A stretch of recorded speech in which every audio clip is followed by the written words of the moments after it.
Hyundai's N division really did change the game when they brought out the Ioniq 5N. Because fast EVs is one thing, but fun EVs is quite another. But Hyundai's N division, probably better than anyone, understood what it took to make an old school hot hatch, because they'd had previous experience with their combustion engine cars, with the i20N and the i30M. The only thing is, they don't really have the heritage there in some respects. They don't really have steeped in racing history as such. It's quite a new thing. So what happens if you really want to indulge in the historical side of performance cars, yet still embrace the new world of electrification? Well, thankfully, many understand that, possibly better than anyone, because of course, if there's someone that does have heritage with fast, fun, small cars, then it's John Cooper Works. But John Cooper wasn't alone in his love for fast, fun, small cars, because there was also Carlo Abarth. And the rivalry that used to exist has started up all over again in this new modern world of electrification. Welcome to this week's twin test. Welcome to the new MINI Aceman John Cooper Works and the Abarth 600e Scorpionissimo. And as always, welcome to AutoEV.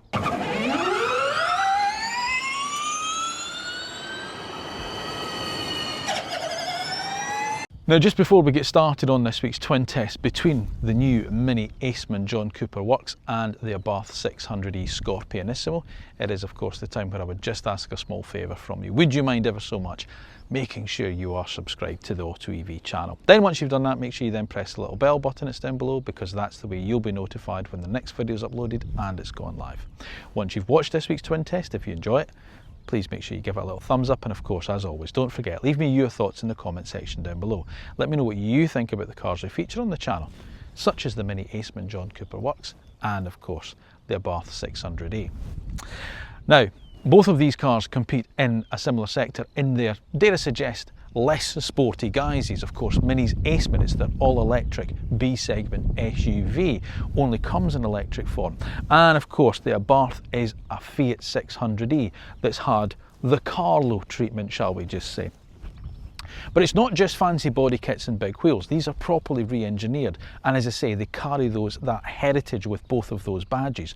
John Cooper Works, synonymous with MINI, going back to rallying back in the 1960s with the original car. And then of course when BMW reinvented the brand back in the early 2000s, the John Cooper Works badge became the pinnacle of the range, the flagship of the range, embodying everything John Cooper Works stood for. Better performance, better handling, just a proper little hot hatch. And the Abarth is no different. They're synonymous with, of course, taking Fiats and making something rather special out of them. And whereas the standard 600e and the Aceman, in their standard guises, probably aren't the best in the class, the thing is they put style and character above everything else. So when you put style and character and mix it in with a healthy dose of sporty aggressiveness, well, it's quite something. But which one's best? Time to find out in this week's twin test review, which is of course the road test review that actual car buyers trust when it comes to choosing their next electric car, the AutoEV one. Right, let's start with the MINI Aceman John Cooper Works. Now, it would be fair to say that the Aceman hasn't met with universal approval when it comes to the style, especially amongst die-hard MINI fans. You either love it or you hate it. Personally, I really like it. I think the car is actually quite a good looking little car, but I understand why people are not so keen on it, why it's not everyone's cup of Earl Grey. What I will say about it, however, is that a car you do need to see in the flesh. Don't judge it in photographs. It's one of these cars that doesn't really photograph that well, but when you see it in the flesh, it is a little bit better. However, what I will say to caveat that in some respects is, the John Cooper Works version does just look like the standard MINI Aceman SE with the sport trim on it. They haven't really done a huge amount to differentiate the JCW from the standard sport that you can get as a trim package, in the rest of the range, which I do find a little disappointing. I kind of wish they'd push the boat a little bit more with the JCW stuff. Just make it something, give you something a little bit more for your money, not just the performance and the handling and stuff. But never mind, there we go. What's new about it? Well, of course, you get this more sort of aggressive body kit. There's a lot of red detailing around the car, you can see here. And of course, you get the new John Cooper Works checkered flag motif, which is their thing. Bonnet stripes on the car as well. 19-inch wheels standard, and you also get the red brake calipers as well with the John Cooper Works, and you get the gloss black sort of like wheel arch extensions rather than the sort of like the more kind of matte plastic ones that you get on the standard Aceman. And of course it's contrasting as well, isn't it? So you get the black roof as well as those. Now you can have the roof as well with a sort of what they call a multi-tone, where it starts, you see the two colour roofs you can have is either chili red or gloss black, but you can have a multi-tone, I think, that starts in red and blends into a black at the back, which is quite nice actually, especially on, dare I suggest, a black or a red car. This is the British Racing green colour here, which I think looks really quite cool on the car. I quite like this. Of course you get the smooth integrated roof rails there if you need to carry things such as you know, roof boxes or bike racks or stuff, something like that. And then it comes into this sort of like rear spoiler here on the top of the tailgate at the back, which is a bit more like the sort of like the GP2 car from the R56 model Mini. I'm trying to remember my code names now, but it looks a little bit more like that. But there's a little bit more aggressiveness around the back, which I'll now show you. So around the back of the Aceman, the new lights that the Aceman has, which are a little bit more like the traditional, the older lights, but you do get the sort of like, as I call it, the Spider-Man suit, sort of like graphic in it, where you can change the style of the graphic you have depending on the configuration you put in. Blacked out Mini badge, and obviously the Aceman as well for the John Cooper Works badge here. But of course, as I say, look at that rear spoiler, a lot more aggressive there with this sort of like central vane as well. High mounted brake light there. And then down at the bottom, this diffuser area as well, which sort of like obviously it's colour coded to the body there. So to say the Aceman's not universally loved, sorry, there's just a big trailer going past there. The Aceman's not universally loved, even within Mini circles, but as I say, you do tend to either like it or really don't like it.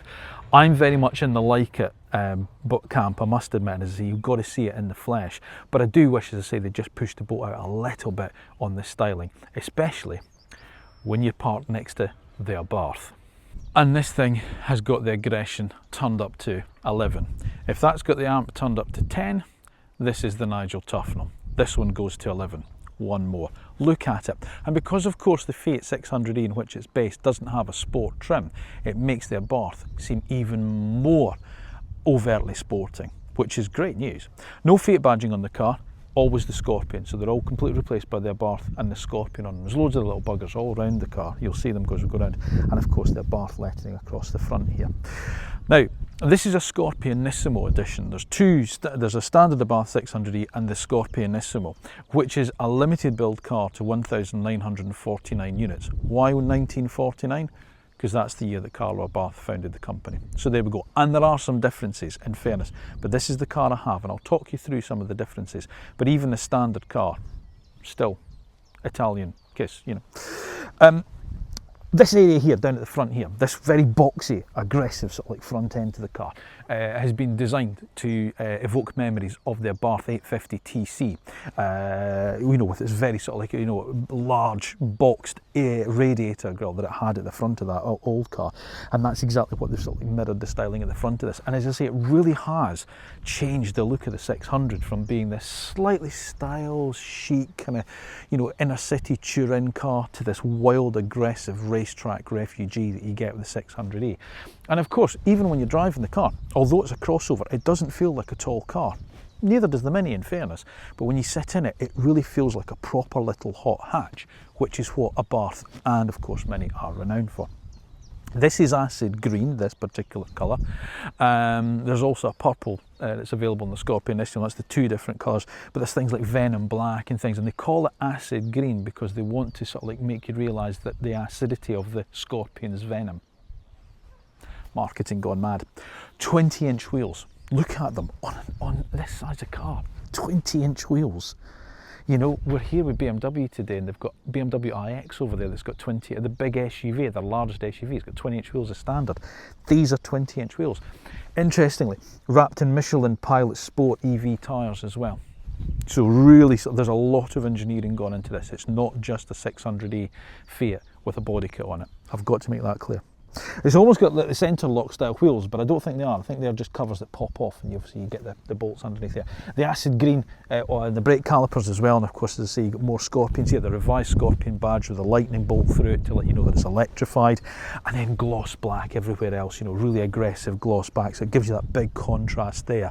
You know, as you come down the back, you've got the side decals down the side, Abarth plus the gloss black sill extensions, the door handles, the privacy glass, and then as you move to the back, the big rear wing, which again is that sort of big boxy sort of look to it. Yeah, this is quite a looker, isn't it? See what I mean at the back? This kind of boxy section here, as I say, designed to evoke that 850TC old Abarth. And again, no Fiat badging at all, so Abarth across the back, an imprinted Scorpion on the rear roof spoiler there, a high level brake light. Of course, more gloss black. I have to apologise about the state of this car, by the way. When I left my house this morning from Surrey to drive up to here into the Cotswolds to meet with the Mini, it was absolutely lashing down when I left, so that's the state of the cars, I'm afraid, so apologies about that. You got Scorpion embossed in the rear diffuser there. And again, look at sort of just the acid green bleeding through these sort of like rear grills here, which obviously don't do anything, but just let you see the colour underneath them. Right, so what do we think? Well, as I say, I like the Aceman, but I get it's not everyone's idea of a good looking Mini. I do get that. In fact, not everyone's that keen on Mini's new styling. And I'm just I like it, I really do. I'm just a little bit disappointed that it's not a little bit more aggressive. It's not they haven't just pushed the boat a little bit more just to make it stand out more from the standard Aceman Sport. That's my only sort of like, there are different wheels available on it, which is, you know, you can get, and of course it's got the badging and stuff, but there's nothing really there to show you that it is, you've gone for the John Cooper Works, you are that heritage aficionado and you've gone for the John Cooper Works. Whereas this, there's no doubting about it. And I happen to think this is a really good looking little car. You know, these are hot hatches, if you want to call them that. You know, and a hot hatch should be fun. It should be over exuberant.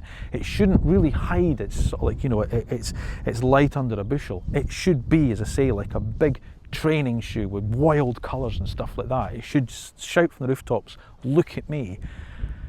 And there's no doubting that the Abarth does that. So in the styling stakes, personally, I'm going to give the win to the Abarth. But what do you think? Let me know in the comment section down below. Now, of course, they are crossovers, so they do need to be practical. Are they? Well, look, the Aceman's better than a standard Mini Cooper, obviously. 300 litres of boot space, which isn't too bad for the size of cars that it is. And if you fold down the rear seats, which is a 60-40 split as standard, it will take total capacity up to 1,005 litres. There's no real underfloor storage in some respects. You can get a cable underneath there. But in terms of, you know, the actual space itself, you've also got a little bit of a lip up, you know, sort of like a drop down, but not massively so. I don't have my suitcases here to sort of demonstrate 300 litres, so I'll need to find something else. Hang on. Ah.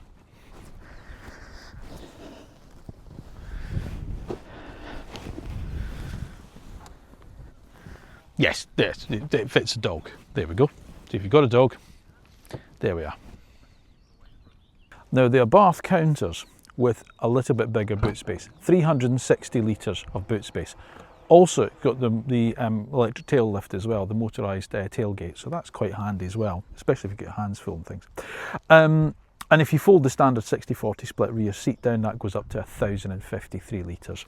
There's also a little bit of storage just underneath the boot floor as well, so for cables. And I suppose you could take that floor out and give you a little bit extra height, but it's only about that much as well. But yeah, sorry, I don't have my suitcases, but I do have my dog. So yeah, there's your boot space there in the Abarth. So when it comes to practicality, certainly about boots, then it is a victory, albeit a narrow one, for the Abarth again. Let's check out the rear seat space. Now obviously, both are B-segment SUVs, so you can't expect too much of them. But the Aceman, as I say, I don't mind the Aceman in terms of, you know, rear seat space. It's actually quite good. It's a bit more upright, isn't it? You know, the styling of it, so it does give a little bit more of a boxy shape, so it's a boxy sort of space inside. That's my driving position. I've got plenty of room behind myself. I can get my feet underneath the seat. I've got plenty of headroom as well. It's scooped out behind this panoramic glass sunroof as well. There's nothing really back here in terms of, there's no centre armrest. There's some good storage though, so you've got a water bottle holder just in there. There's 2 USB-C charging ports there. There's mat pockets as well on the backs of the front seats, and there's very shallow door bins, but they are very shallow.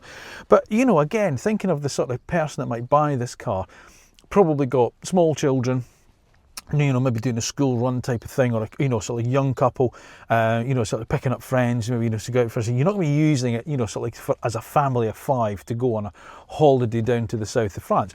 Maybe you might, you know, take it yourself, or, you know, as a couple or something.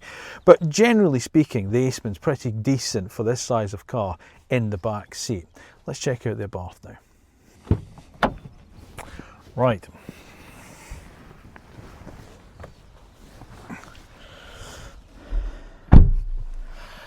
It feels tighter. There's no getting away from that. Now, part in that is due to these big Seatbelt seats, which obviously you get up front in the Scorpionissimo edition. So there's certainly, you're much closer to the backs of the front seats. But even so, in fairness, I think even if it's a slightly thinner seat, you would still feel slightly tight in here. Okay, I've still got knee room. There's still clearance there, and I can still get my feet underneath, you know, underneath the seat itself.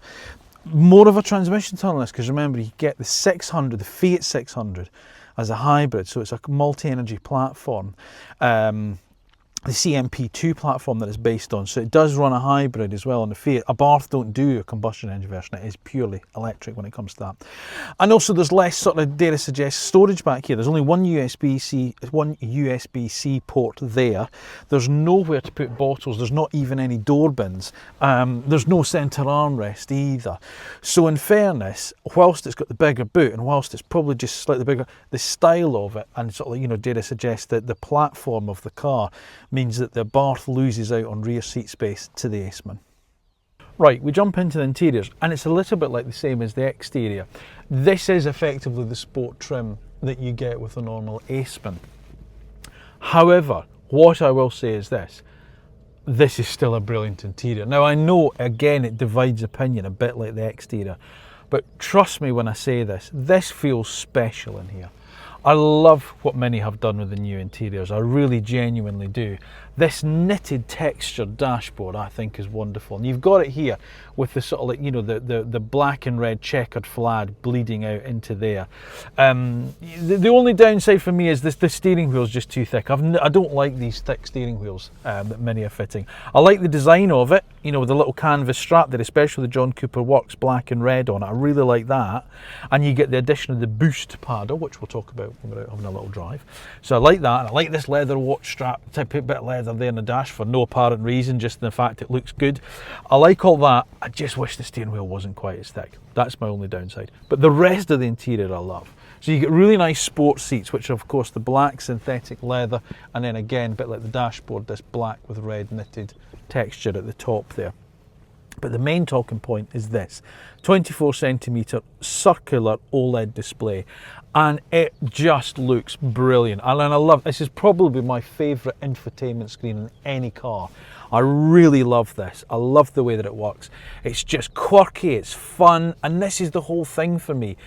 Minis, even Abarth, it should be about fun. It's not about being perfect ergonomically. That's not what it's about. It's style.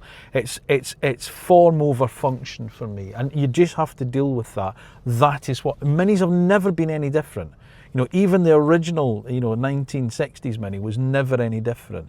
You know, there are better cars when it comes to sort of like interiors than that original MINI.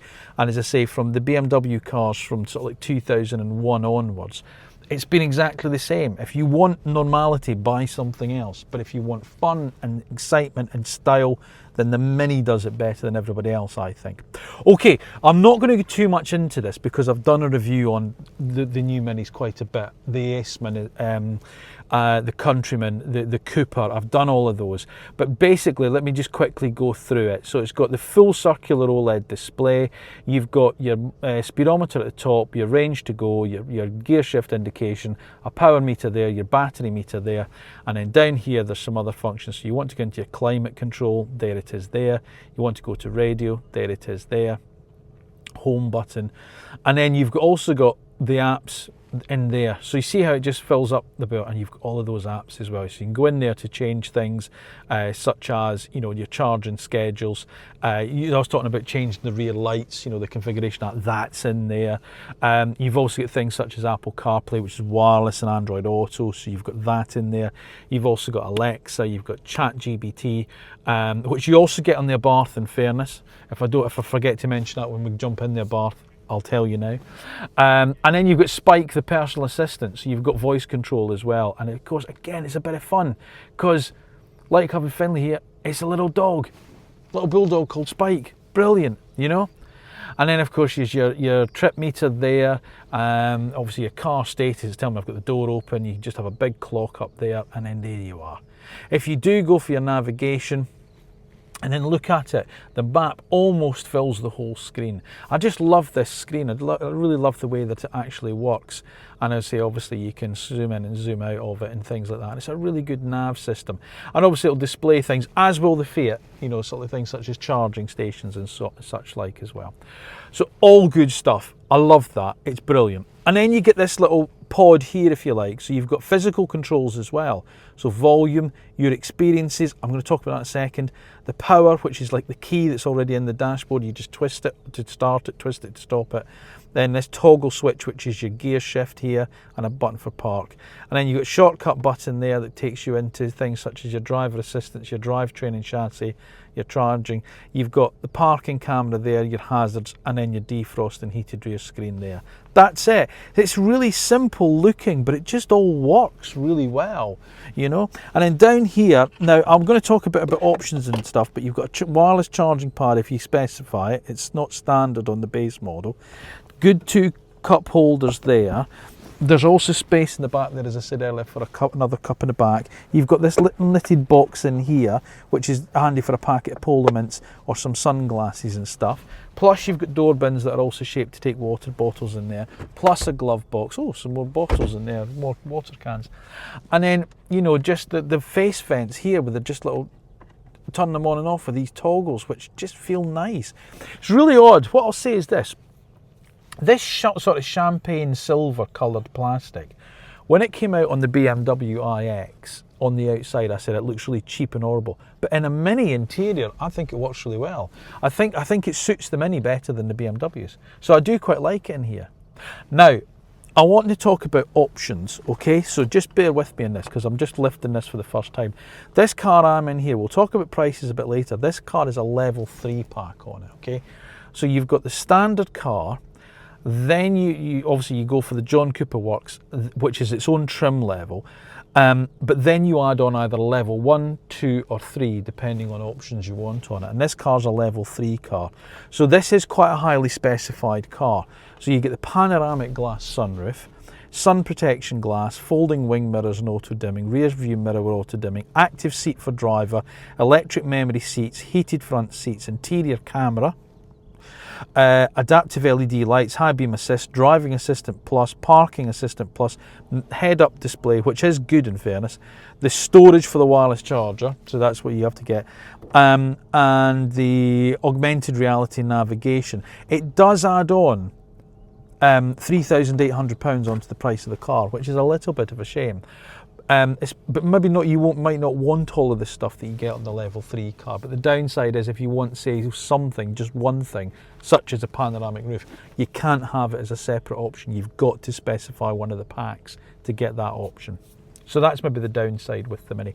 But irrespective of whether it's a level 1 or a level 3 car, this is how the interior looks, and I think it's fabulous. As I say, if you want a more in-depth review of the Aceman's interior, then I'll pop a link up to the Aceman review that I did, because essentially it's the same, it's just different trim, you know, colour, I mean, you know, inside of it. So go and have a look at that. But yeah, I love this interior. It feels premium, it feels special. There's also massive, sorry, I should have mentioned, there's also huge talk of sustainability with Mini as well. So this knitted textures, all recycled fabrics, and the same on the doors. You know, there's big talk of recycled plastics and how much of it then can be recycled in the future. So the whole life cost of the car, you know, end to end, they're trying to get that way down, which has to be commended. But yeah, this feels special. It is a more expensive car, as we'll find out in a second or two. but it feels a more expensive car. Let's jump into the Abarth.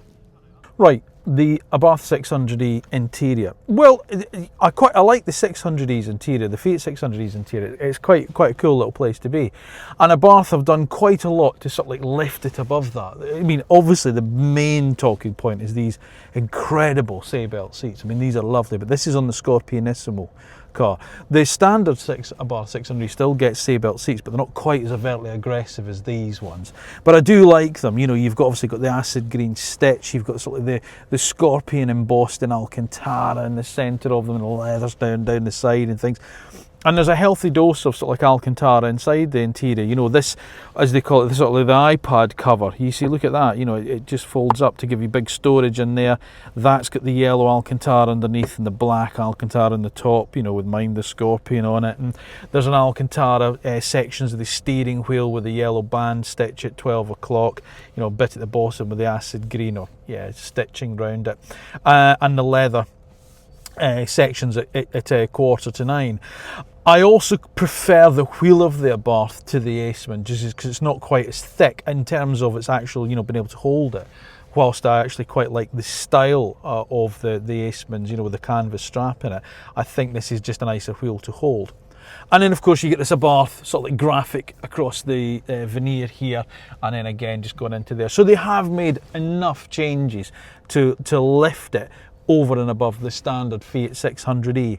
However, on saying that, they haven't changed it overtly, you know, in terms of, you know, you still got this slightly hard plastic dashboard, hard plastic on the door cards, you know, sort of things like that. It's nice to see sort of like, you know, physical switches. I like that on the Fiat, and there's your gear shift, your gearbox there, so your park, reverse, neutral and drive, and your brake regen. And also your face vents here, and then you get a multimedia screen here mounted in the centre up in here. So there's a couple of things with this multimedia system that I just want to quickly talk about. It's decent enough. I quite like it. You've got two shortcut buttons underneath in this little group of 4 buttons here. So you've got a home button there. You also get one that'll take you straight to your car settings, and you can also swipe down for some shortcuts. Apologies, it's probably not been picked up particularly well, because obviously in terms of brightness it's gone. Let's see if I can actually brighten this up a little bit. There we go, that's a bit better. Hopefully you can see that now. Don't know why I didn't do that before. So you know, it is okay.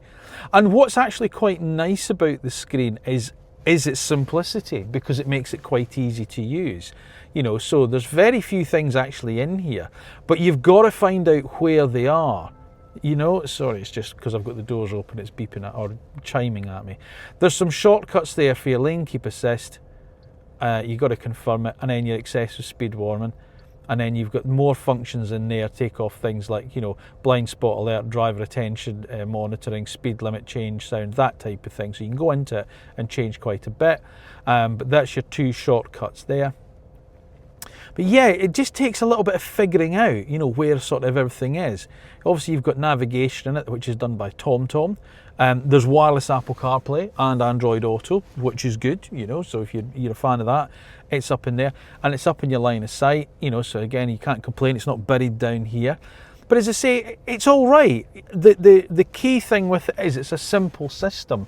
But as I say, that's part of its appeal. It just means that there's not too much to go into to change. It's just that if you do want to change stuff, you have to find out where it all is. Because there's 3 screens to go through in the front bit here, you see. So you've got this with your media up here, your navigation, your energy, your phone, and obviously if it was playing media it'd be in here. And then you can go in here, there's the extra performance gauges as well. So you get these with the Abarth. So power, battery level, battery temperature and battery voltage. You go into racing, you get things like G meter, lap times, that type of thing. You've got a torque flow meter, and this is obviously where your sound generator is, this silly sound generator. So when that's on,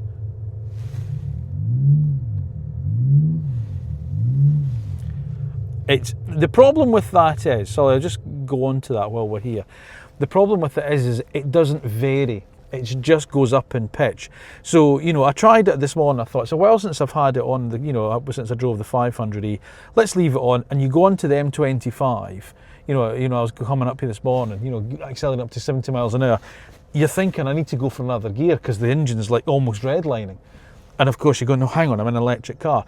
It's not like the Ioniq 5N where you've got the ability to change its tone. That maybe they need to maybe do something with that. So you just switch it off and just leave it. And it's not quite as cool as the sounds you get out of the Aceman. So yeah, turn that off. But yeah, there's all that there. What was I saying? And then you see you've got different screens. So there's your thing there, and there's all your sort of like heating and ventilation, more in-depth menu there, plus your heated seat functions, and then your app drawer as well. So you can go in there and you get things like voice activation, Hey Abarth, and going into games and things, seat options as well. You're getting passenger and driver's heated seats. So it's all jumbled up in there somewhere. You just need to learn it.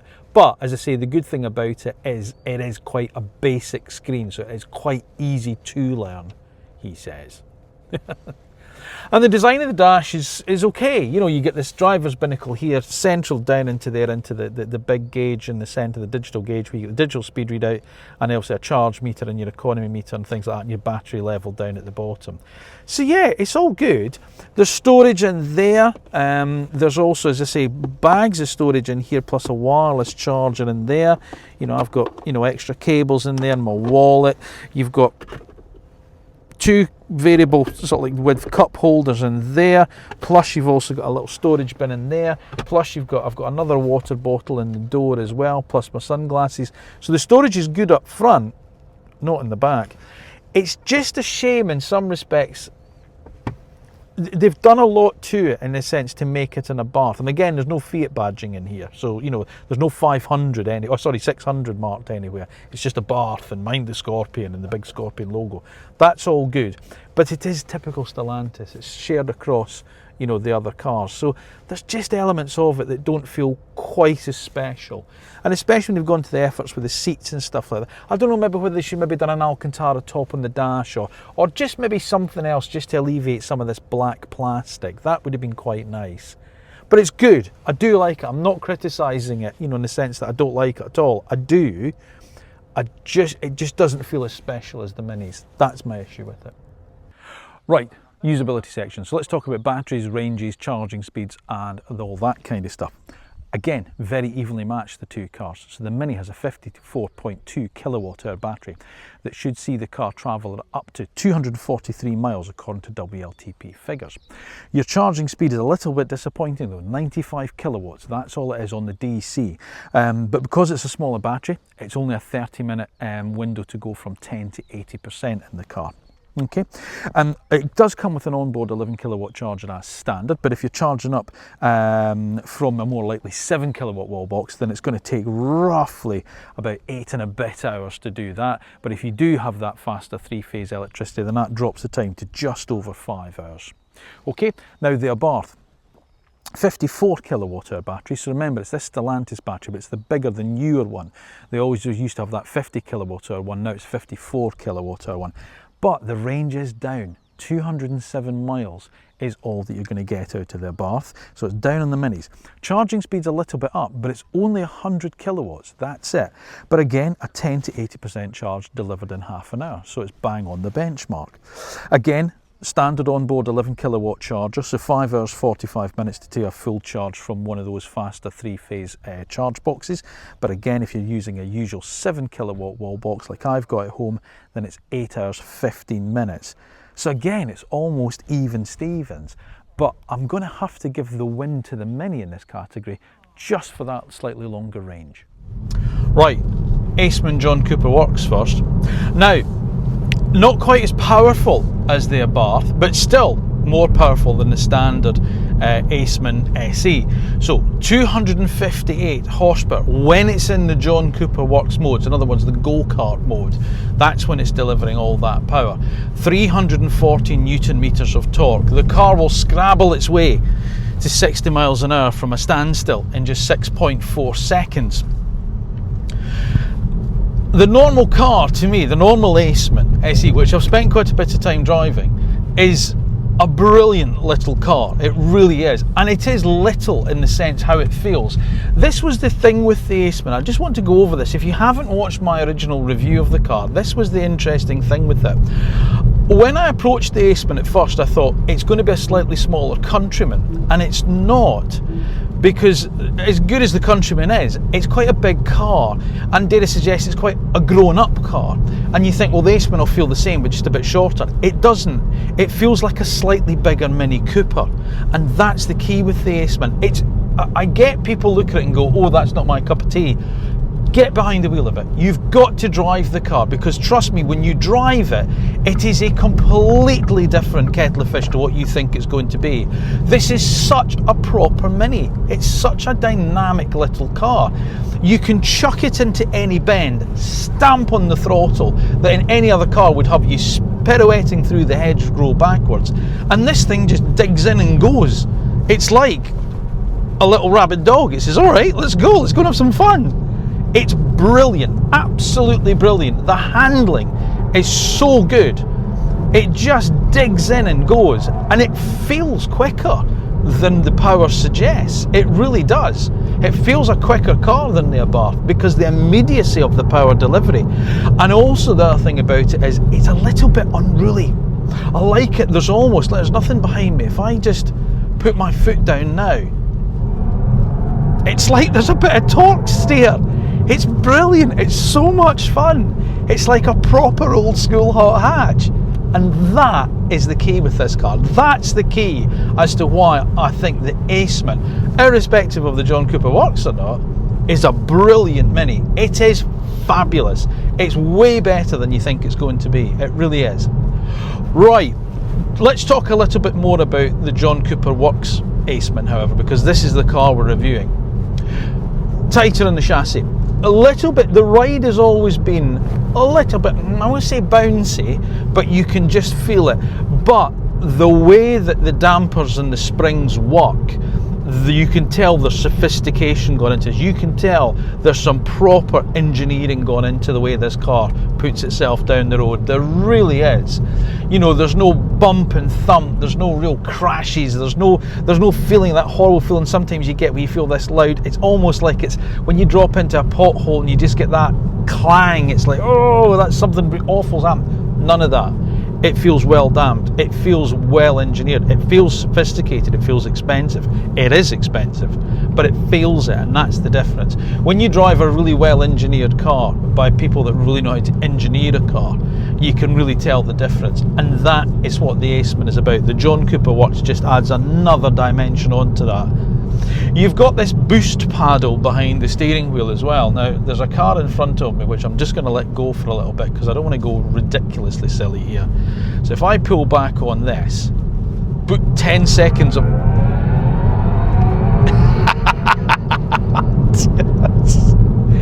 So childish and so much fun. That's what you want out of a little hot hatch. It's brilliant. It's fabulous. This is a great car.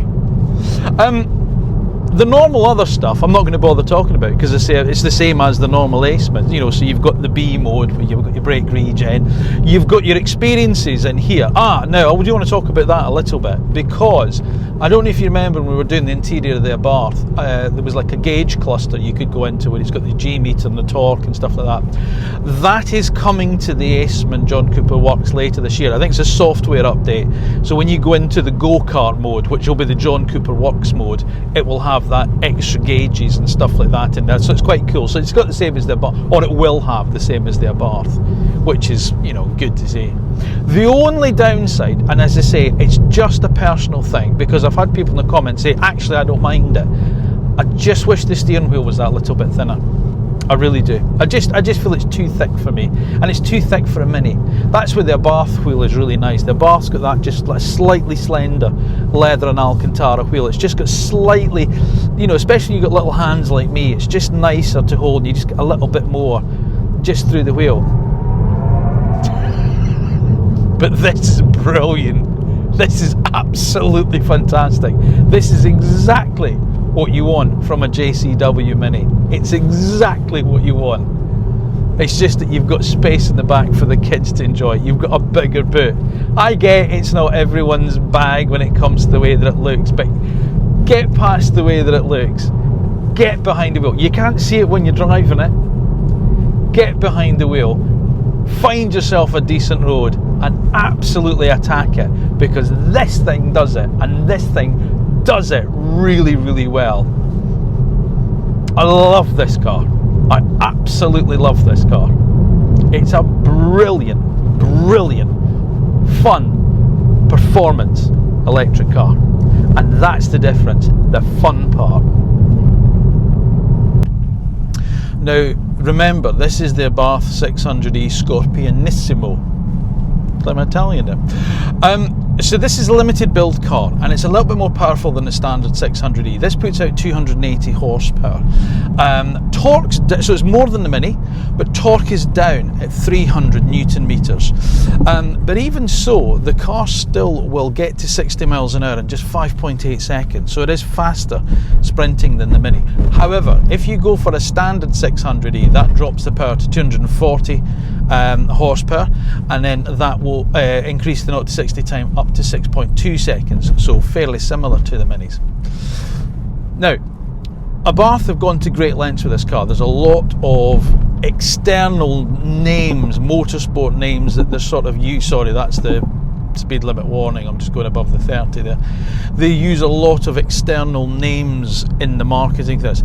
Alcon brakes, you know, they talk about the Michelin Pilot Sport EV tyres on the car, you know, the JTEC limited slip differential that's in the car as well. So, you know, they do name drop a little bit, but it also shows the depth of engineering that's gone into the car, which is something to be applauded.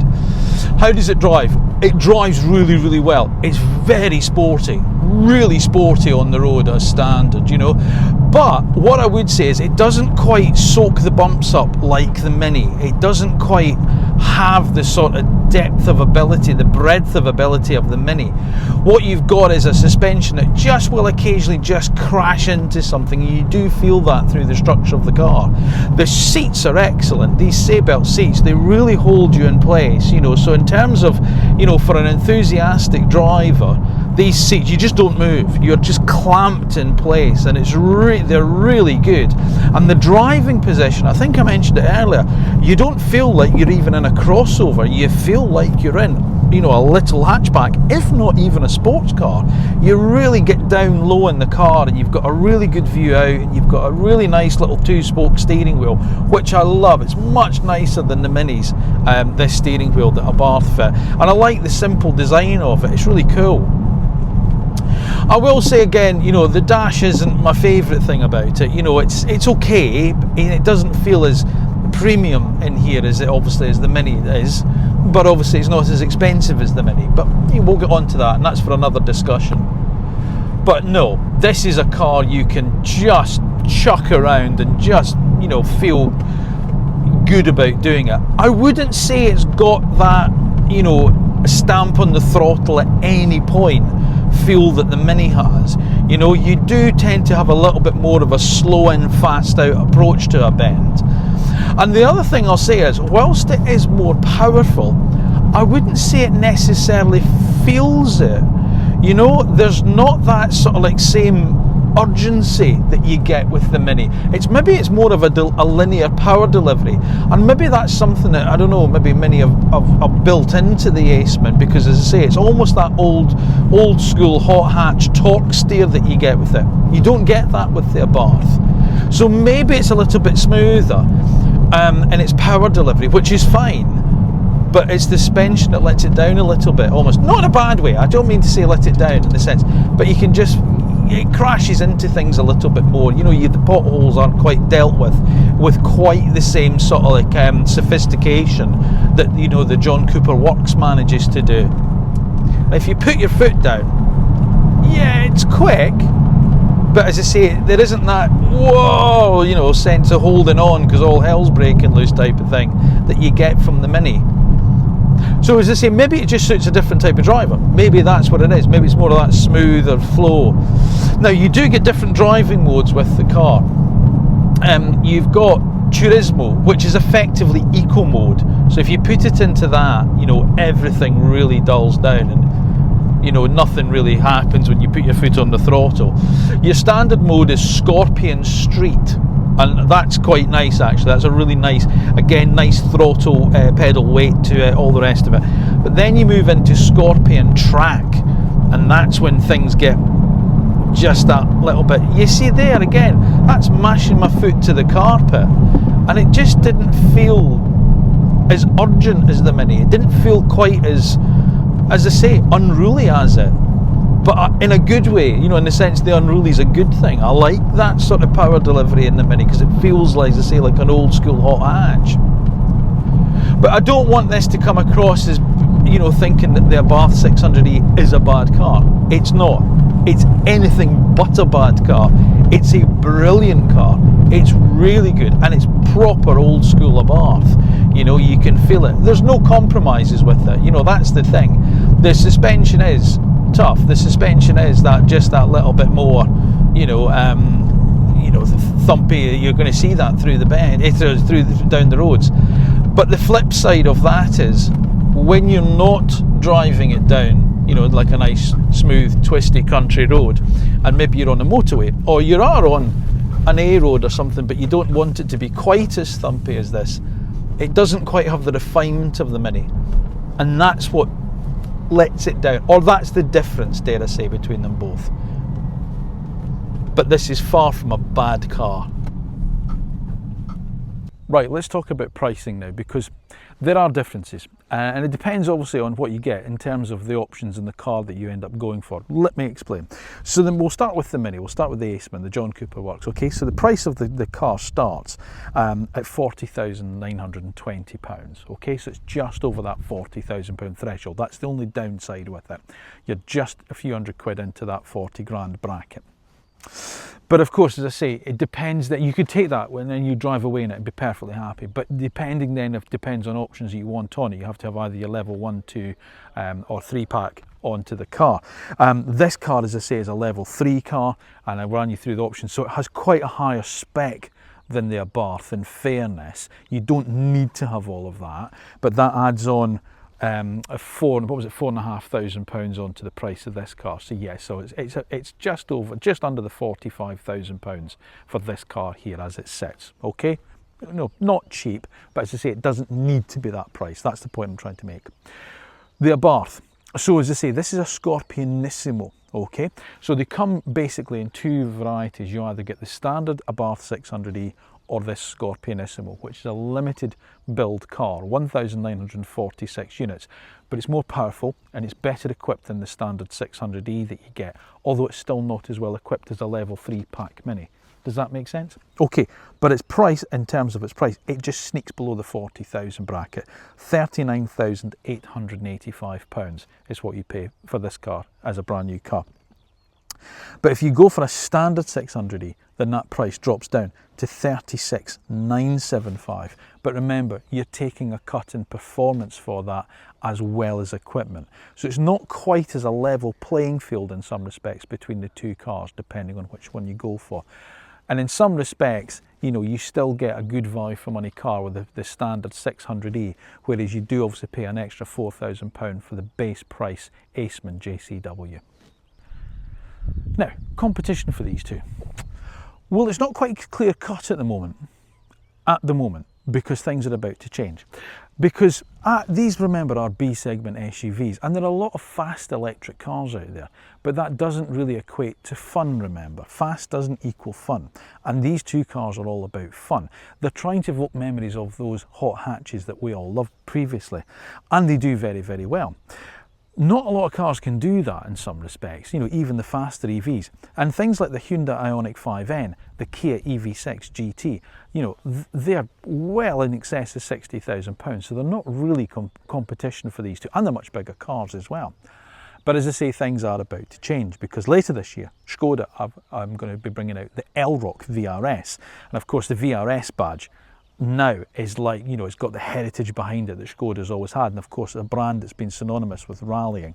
So that's a car that's going to compete with these two. A little bit bigger in terms of its practicality, but price point and as I say, the sort of market space that it'll probably sell in, that's a car that we need to consider. Vauxhall, interestingly enough, have just shown a concept of the Mokka-e with the GSE badge on it, and again leaning on the rally heritage.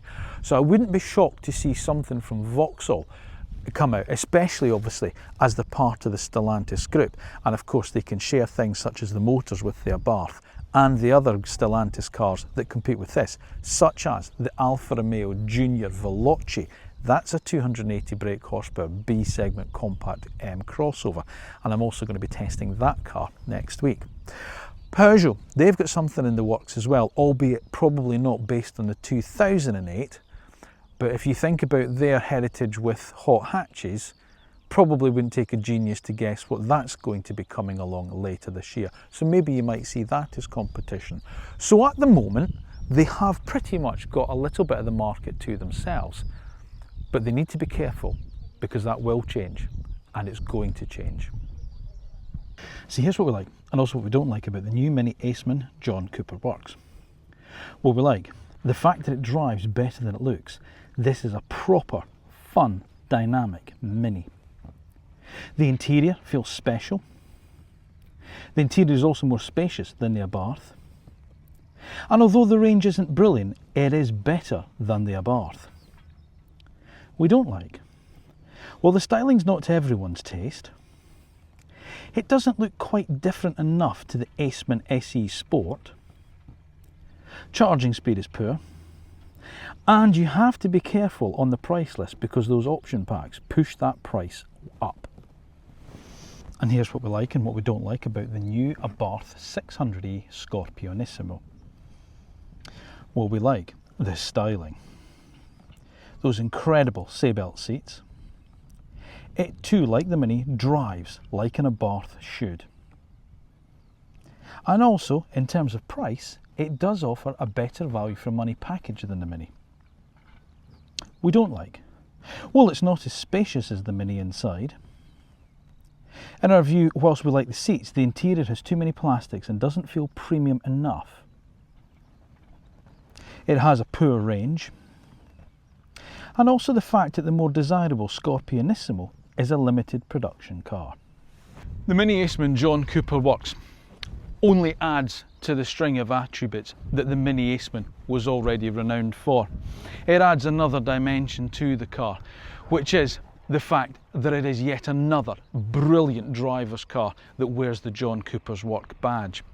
And that's the interesting thing with both of these cars when you think about their badges. John Cooper Works, Abarth, historical badges with deep motorsport heritage, yet here they are in the modern electrified world delivering what they've always done before, which is to say brilliant driver's cars. And both of these are brilliant driver's cars, be under no illusions of that. The MINI Aceman, I get not everyone's going to get on with the looks of this car, and in fairness I prefer the looks of the Abarth. It is the better looking car, and dare I suggest it offers a value for money package that the Mini doesn't quite compete with. But then I'd counter that by saying that the premium feel of the Mini and the sophistication of the chassis underneath it warrants that price premium, albeit a small one. So, and from that point of view, when it comes down to choosing the best one of these two, then I'm giving the nod to the MINI Aceman John Cooper Works, with the Abarth 600e Scorpionissimo in second place. But don't take that to mean that the Abarth is a bad car. Far from it. It's a brilliant car. It's just that the Mini is an exceptional one. But before I go, if you decided to put either of these cars in a different order, you wouldn't really have any argument from me, because I think what we've got here is yet further proof that the electric car can be engineered and can be built with enthusiasts in mind. It's true, I think both of these cars have been engineered and developed by petrol heads for petrol heads, and that needs to be applauded. Thank you once again for watching another episode on AutoEV and another twin test review from us. As always, please make sure you are subscribed to the AutoEV channel, and then once you've done that, make sure you press the little bell button that's down below, because that's the way you'll be notified when the next video is uploaded and it's gone live. If you have enjoyed this week's twin test, then make sure you give it a little thumbs up, and of course, as always, let me know what your thoughts are down in the comment section down below. Would you have put the Mini first and the Abarth second like I have, or would you have done it the other way around? Because trust me, You wouldn't get any arguments from me if you did. Would you put neither of them in first place? Would you choose something else entirely? Let me know your thoughts on what you choose down below. Now remember, we're across on all social media platforms, so Facebook, X, LinkedIn, Instagram, TikTok, we're there as well. So if you'd like to give us a follow there, that would certainly help the channel. And if you're in the marketplace for an electric car, it might not be a new Mini Aceman John Cooper Works or a Abarth 600e. Maybe you're thinking about a used Mini Electric or a used Fiat 500e. How do you know what we think about the cars? Well, here's how. Stay on the AutoEV homepage on the YouTube channel, and just at the top there's a magnifying glass. If you type the name of the car you're interested in there, if it's been a new electric car in the UK in the last 5 or 6 years, we'll have road tested it, and of course it's the AutoEV road test that actual car buyers trust when it comes to choosing their next electric car. All it remains for me to say is thank you once again for watching, thank you for your continued support. I'll see you again soon.